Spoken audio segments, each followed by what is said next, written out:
My name is Sophia, and at 31 years old, I'm employed part-time at a local supermarket. As November unfolds, the pace picks up, signaling the approach of the year's end. Manager, I need to discuss taking some time off for Christmas. Would that be possible? I inquire. Quite unusual for you to request time off, Sophia, the manager remarks.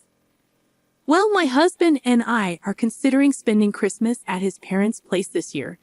I'll need the 24th and 25th off, I explain. Oh, I see. That's perfectly fine. You've been a dedicated worker, Sophia. Your help is much appreciated, the manager responds. Isn't your husband's family quite a distance away? You're local, right? The manager asks. Yes, I'm from the neighboring town, but my husband hails from Boston, I confirm. Boston, that's quite the journey, the manager observes. It is, unfortunately. Due to circumstances, we haven't had the chance to introduce Alexander yet, I explain. I understand now. You definitely should go and visit.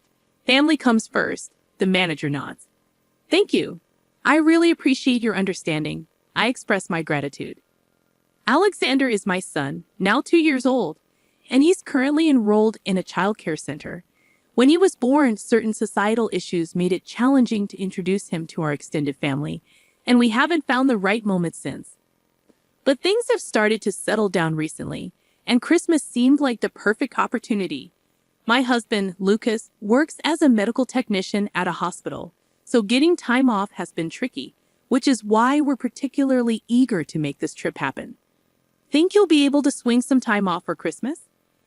Lucas asks as we sit down for a late dinner once Alexander is fast asleep. Yeah, I should be good. And you? I respond. Yeah, I got the green light from my manager, I assure him.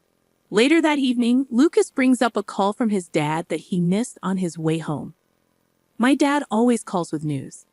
Mom's more on the quiet side. She usually leaves the communication to him, he remarks. True, your dad's always so upbeat. Remember when we first told him about our marriage? He was so welcoming and chatty. Your mom's more reserved, though, I reflect. I hope this visit helps us connect more with her. Lucas dials his dad back. Hey, Dad, what's up? Got it, I'll talk to Sophie about it. Okay, sure thing. Hanging up, he turns to me. Dad's really looking forward to meeting Alexander. He can't stop talking about it. And he said if there's anything you need, just let him know. I wonder how things will go once we're there, but it's good they're excited. My parents also insisted we go this year, saying it's time to introduce Alexander. But you do like your parents too, don't you? I ask Lucas. We're both navigating the same waters, aren't we? He responds. Finally, the day we've been anticipating, our return to Lucas's family home, arrives. Pulling up on Christmas morning after a 4-hour drive, we're greeted by the sight of Lucas's house just before noon. I notice my sister-in-law's family's car parked, indicating their early arrival. Merry Christmas. We announce upon entering, met with father-in-law's warm smile. Good drive? Take it easy today, he advises, holding Ava, my niece, in his arms. Ava, you've gotten so big, I remark. I'm 6 now, she proudly announces. Wow, already in elementary school, I reply. Look, there's Alexander, she says, stepping down to greet him. Their exchange of smiles is adorable. Come on in, come on in. Father-in-law welcomes us into the house. In the living room, we find sister-in-law Isabella and her husband. Isabella's husband offers a smile, but Isabella's expression remains neutral as she greets us. Merry Christmas, he says, while Isabella stays silent. Feeling a tad uncomfortable, I brush it off when Lucas enters, exchanging Christmas greetings with them. Henry, Isabella, Merry Christmas, he says. Isabella's demeanor changes instantly as she engages with us, though I can't shake the feeling of being ignored. But neither Lucas nor Isabella's husband seems to notice. Maybe I'm just imagining things. I reassure myself, taking a seat in the living room. Lucas, could you watch Alexander for a moment? I'll lend a hand to mother-in-law in the kitchen, I suggest. I'm fine, really, he insists. It's important to pitch in when we can. I insist, leaving Alexander in Lucas' care before heading to the kitchen. Isabella still doesn't acknowledge me as I pass her, but I decide not to dwell on it. In the kitchen, I find mother-in-law and greet her with a cheerful Merry Christmas. Offering to help, I'm taken aback when she glares at me and gruffly tells me I'm in the way. Confused, I watch her leave for the living room, where I can hear her greeting Lucas with warmth, seemingly oblivious to our earlier interaction. What's happening here? First, with my sister-in-law, and now my mother-in-law? Have I somehow offended them? I can't think of anything I might have done wrong. Lucas and I have been married for 4 years, and it's been 2 since Alexander was born. But during this time, we haven't really had much interaction, not even over the phone. What could be the issue? I'm at a loss. Maybe I'm overthinking it. We were planning to leave later that day, so I decided to wait until we had a chance to talk to Lucas about it. For now, I try to push it out of my mind. Returning to the living room and taking Alexander from Lucas, father-in-law presents him with an envelope. Here you go, Alexander. A little something for you. Alexander's face lights up with joy as he receives the gift. Sophia, did you hear that? Alexander just thanked me. Such a clever boy. Father-in-law beams with pride. But what strikes me is the strange weight in my hand as I hold the envelope. Why does it feel so heavy? I wonder aloud, noticing the peculiar grins exchanged between my mother-in-law and sister-in-law as soon as Alexander receives the envelope. When my father-in-law handed me the envelope the day before, I hadn't sensed anything unusual, but now I couldn't help but wonder, could he have really slipped $100 in here? Is that even appropriate? I decided to attribute it to my parents' doting affection for Alexander. With our home just a 30-minute drive away, we had lunch and then set off after giving Alexander a bath and tucking him into bed. Curious about the contents of the envelope, I peeked inside. It is indeed $100, just like last year. I can't help feeling a bit guilty. Well, I suppose we'll need to reciprocate somehow, won't we? Just like the previous year, my parents hadn't held back. Being their only child, and with Alexander being their first grandchild, I understood their overwhelming fondness. Nonetheless, I was slightly taken aback. Yet, I also felt appreciative, so I made a note of the amount received.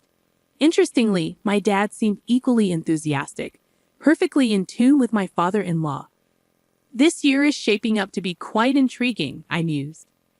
Last year, since we couldn't meet, they sent us a gift card, right? And it had $100 on it. They were overjoyed to have a grandson, weren't they?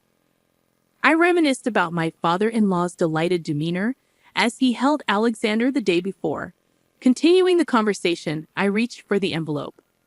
That's when the unexpected occurred. Wait, what? A leaf? To my bewilderment, there was a single green leaf inside the envelope. I was speechless. Lucas, startled by my reaction, exclaimed, "A leaf? What in the world?" He burst into laughter. But amid the confusion, I couldn't shake off thoughts about my mother-in-law and Isabella. Could it be possible? Regardless, I decided to give them a call. They'd surely share my concern. Lucas seemed to think it was all a prank and, chuckling, attempted to call my father-in-law, but there was no answer. Maybe they're in the shower. Let me try calling Mom, he suggested. Dialing his mother's number, Lucas explained the situation about the leaf. From her surprised response, it was evident she was clarifying something to Lucas. Oh, that's what it was. All right, I'll let Sophia know. What? You want to speak to Sophia? Me? Hold on a moment. Lucas relayed her message. Lucas lowered the phone from his ear, a puzzled expression on his face. Mom sounds really sorry. She wants to apologize to you, Sophia. Is that all right? Sure, I responded, taken aback by his unexpected words. Reluctantly, I accepted the phone from Lucas and tentatively greeted, hello. There was nothing but silence from the other end. Then faint laughter, eerily familiar, echoed in the background, resembling Isabella's voice. Hello, mother-in-law? I tried again. Apologize to someone like you? Never. You with your pitiful existence, came the venomous reply. Your gifts are as worthless as a leaf. Goodbye, paper wife. With that shocking barrage, she abruptly ended the call. In that moment, I realized yesterday's events had been orchestrated out of spite. What's wrong, Sophia? You seem off, Lucas inquired, noticing my distressed expression. But how could I ever explain to him what had just transpired? First, I needed to ascertain what my mother-in-law had told him. Hey, what did your mom say to you? I asked. It turns out Dad accidentally mixed up the gifts Ava had prepared. Remember when Isabella and her family came over for Christmas? Dad had already prepared some monetary gifts, and then Ava wanted to chip in too. Somewhere along the line, she decided to add a leaf from the garden as a little bonus. Looks like it got swapped with the money, Lucas explained. I see. What's wrong, Sophia? You seem troubled, he added, concern evident in his voice. I was left speechless, stunned by the sudden accusation of being labeled a poverty-stricken wife. It was a situation I had never encountered before, and I struggled to find the right words to respond. Actually, I began, but before I could continue, a call interrupted us, flashing my father-in-law's name on the screen. Oh, sorry, Dad. Maybe he's calling back, Lucas remarked, placing the phone on the table and switching it to speaker mode. The phone rustled, prompting Lucas to inquire, Dad, did you call by mistake? Lucas? Oh, it says Lucas on the phone, came the confused voice of my father-in-law. Ava, is that you? Lucas asked, recognizing the voice. Yeah, you got it. It turns out Ava was the one who called back using Grandpa's phone. Ava chimed in. You're going to get in trouble with Grandpa, Eva, she added. That's fine, I wanted to talk. Grandpa's in the shower, it's all good. Plus, Grandpa always says we should answer the phone when it rings, so I'm talking for him, Ava explained. It's nice that Ava enjoys talking on the phone, but this isn't really the right time, Lucas apologized, sensing the tension in the room. Oh, really? Well, that's a bummer. Bye, Lucas, and bye, poor auntie. Ava concluded. Wait, Ava, what's up? What did you say at the end? Lucas questioned, picking up on Ava's last statement. Both Lucas and I couldn't ignore what Ava had just said. It sounded like poor wife, which was a term Mommy's grandma also used to refer to auntie. Ava, could you explain to Lucas what you meant earlier? I asked, seeking clarification. Earlier? When Grandma was on the phone? Ava confirmed. Yes, I replied. So here's the thing. Auntie once mentioned this to me. It's about the leaf. Grandma used to prepare the leaf with a smile and taught me all about it. She said that for those less fortunate, monetary gifts equate to a single leaf. Ava explained. Lucas and I exchanged bewildered glances, unsure of how to respond. Meanwhile, my sister-in-law, who had overheard Ava's phone call, shouted, Ava! But just as she did, my father-in-law intervened, saying, we'll talk about it later. Feeling bewildered by the unfolding events, I watched as Ava handed the phone back to my father-in-law. Sorry about that. I was in the shower. Then when I got dressed and came out, I found Ava saying something outrageous. He apologized. So, you heard it too, Dad. Lucas confirmed. I'm sorry, Lucas. Could you hand the phone to Sophia? My father-in-law requested. No worries, Dad. We're all on speaker. Sophia's listening too, Lucas assured him. All right, my father-in-law responded with a heavy sigh, his voice betraying a sense of tension. In the background, my mother-in-law and sister-in-law were speaking rapidly and agitatedly, as if attempting to concoct excuses. I am truly sorry. Please don't blame Ava. She didn't mean any harm. My father-in-law's voice conveyed remorse over the phone. No, it's all right. We don't hold Ava responsible. Thank you for letting us know. I'll address this issue further. Isabella is here too. We'll discuss this with her, I reassure him. With that, he ended the call. Lucas turned to me, expressing his apologies. I'm really sorry. I have no idea what's going on. He was clearly perplexed. I proceeded to share with him the discomfort I had been feeling during my visits to Lucas's house. Together, we decided to await further communication from my father-in-law. To our surprise, a response arrived sooner than expected. Even more astonishingly, the very next day, Isabella's husband drove my father-in-law, mother-in-law, and Isabella to our house. As they entered, they stood before us, a solemn mother-in-law and sister-in-law, with my father-in-law and Isabella's husband expressing heartfelt apologies. We have behaved in a manner that is deeply disrespectful. We are sincerely sorry. We apologize for the unacceptable conduct of my wife, my father-in-law conveyed with sincerity. Though we appreciated the profound apology, my mother-in-law and sister-in-law remained silent throughout the encounter, not uttering a single word. After 4 years of marriage, I found myself baffled by the sudden hostility directed towards me. Despite our infrequent encounters, I mustered the courage to ask, may I inquire why you've been acting this way towards me? I hoped that understanding their reasoning might help resolve the tension. Perhaps there's been a misunderstanding, I thought, but my question was met with silence as they continued to ignore me. Father-in-law, visibly angered by their behavior, intervened sharply. Answer her. Reluctantly, Isabella responded, revealing a surprising revelation. Well, Mom initially opposed the marriage. That's it? But why? Why would you allow him to marry someone like her? Someone who doesn't even indulge in branded items? Who dresses in modest, off-the-rack clothing? It was true. I had little interest in luxury brands, unlike Isabella, who favored designer goods, and my mother-in-law, who owned a collection of branded items. So, are you saying this is solely because of that? I pressed on, disbelieving. Really? That's all it is? I simply don't want her in our family. I wish they would divorce soon, and she would just disappear, Isabella retorted callously. How could you utter such disrespect? And what about you? Why are you supporting such a woman? You're a successful professional and elite. Shouldn't you choose a more suitable partner for our family? Despite Lucas' prestigious career as a medical practitioner, they remained resolute, asserting, we cannot accept someone like her into our family, can we? Upon hearing Isabella's unfiltered sentiments, her husband fell into stunned silence.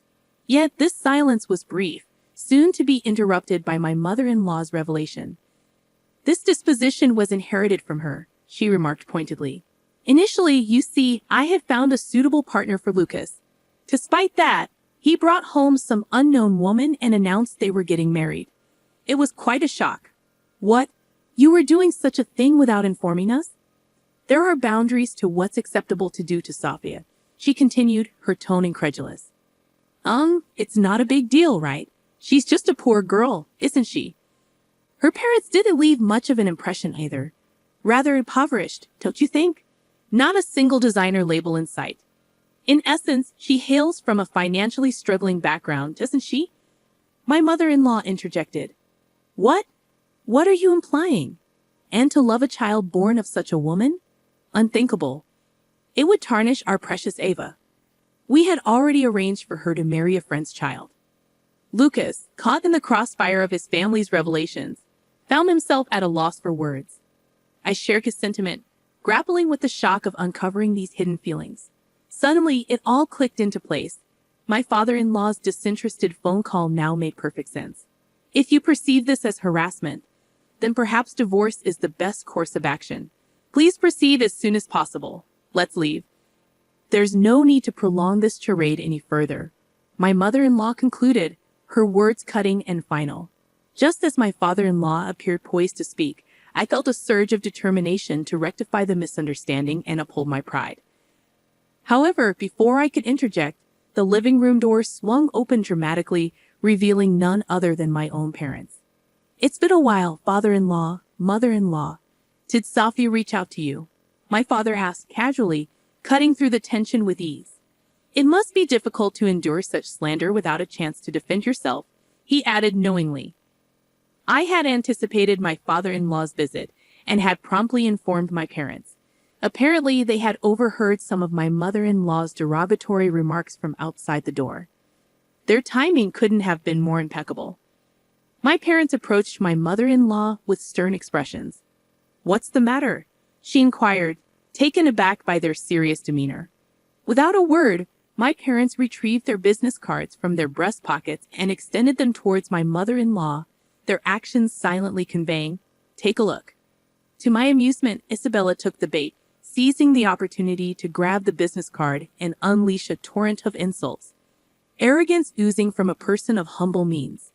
You aren't even adorned in designer labels today, and your attire reeks of mass production, she exclaimed indignantly.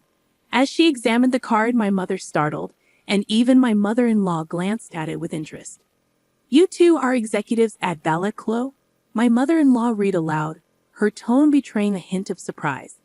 Yes, my husband and I founded the company together. He holds an executive position at the headquarters, and I oversee planning. Our daughter stepped down after her marriage, as you're aware, my mother explained confidently. Both of my parents currently hold positions at the headquarters of Ballet Clos, a renowned low-cost apparel brand. Even after I graduated from college, I continued to work there. Although I had discussed my background with my father-in-law and mother-in-law prior to our marriage, my parents had never fully disclosed their professional status. So she could return to work whenever she chooses, right? My father-in-law exclaimed in astonishment.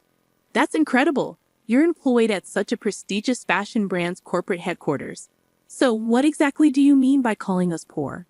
Implying that my grandchild is the offspring of a destitute wife.